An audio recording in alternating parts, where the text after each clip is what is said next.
make me older. I remember praying that prayer as a little girl, don't you?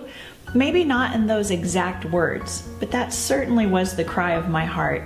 I couldn't wait to see over the top of my dresser. Wear nylons. What was I thinking? I couldn't wait to get to that next birthday only to rush the next one with all those half birthdays. 5.5, 10.5, 13.5.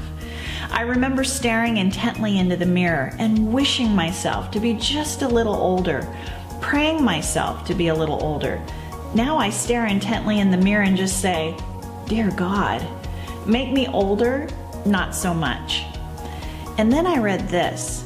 Ephesians 4 tells us that God has given us spiritual gifts, not so that we could shake it off like Taylor Swift, not so we can share a message like Billy Graham, not so we can impress our friends and neighbors and say, "Look at me." No, He gave us gifts so that we can help each other grow up. Grow up. I've been 39 years old for over a decade already. I may be grown up on the outside, but what about the inside? Christianity is an inside-out job. Ephesians 4:13 tells us we're to become perfect. Wait a second. What happened to that verse about progress, not perfection? Oh yeah, that's not in the Bible. The word perfect comes from the Greek word teleos. It means to mature, to become an adult, to become full grown. The Message translation puts it this way: "No prolonged infancies among us, please." 1 John 2:12 through 14 describes levels of spiritual maturity, babies, young men, and fathers. Thanks to modern medicine, we could live to be 100, but never grow past our first spiritual birthday. It's cute when a baby wears her birthday cake on her first birthday. I think we can all agree it wouldn't be cute if you or I did. The church just seems to be less salty than it once was. I used to think it was because we're a lot like the lukewarm church of Laodicea described in the book of Revelation. But now I'm starting to think a lot of our issues actually stem from chronic stunted growth. Think about it. Growth takes a lot of work. It doesn't just happen. Who in the church represents the mimas and the papas you point your finger toward and say, "From a spiritual perspective, that's who I want to be like when I grow up"? Thankfully, most of us know a few, but we need a lot more. The church today is full of reduced sodium role models. We're in trouble when we have more examples of people we don't want to become than people that we do want to become. In order to grow, we're told we need to get up earlier and read and pray. We need to spend less time watching television and more time serving in our churches and communities. We need to make ourselves vulnerable and accountable to someone older in the faith. We need to be discipled. We need to disciple.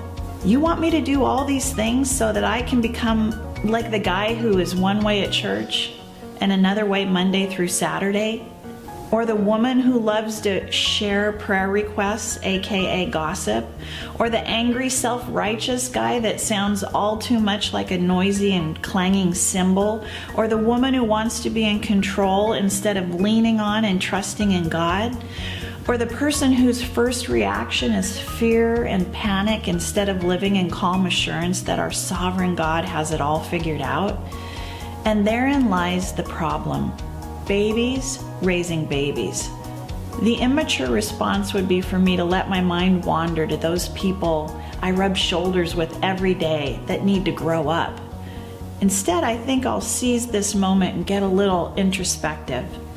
I need to deny self. I need to put away childish things. I need to remember that it's not all about me.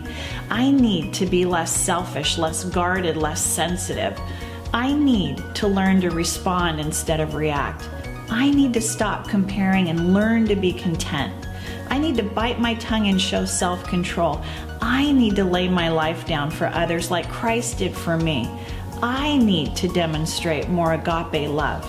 If I'm honest, I'm a lot younger than I'd like to admit, and there's something I never thought I'd say. The truth is, I need to grow up in a lot of areas, and I need to pray like this. Abba, Father, how old am I in your eyes? How do I need to grow up to become the salt and light you created me to be? God, I'm ready to do what I need to do to mature in you. I'm ready to accept what you allow in my life to help me become more like you and the Mimas and the Papas you've placed in my life as examples of spiritual maturity. I'm ready to become a student of the word and a doer. I'm ready to grow up and I need your help.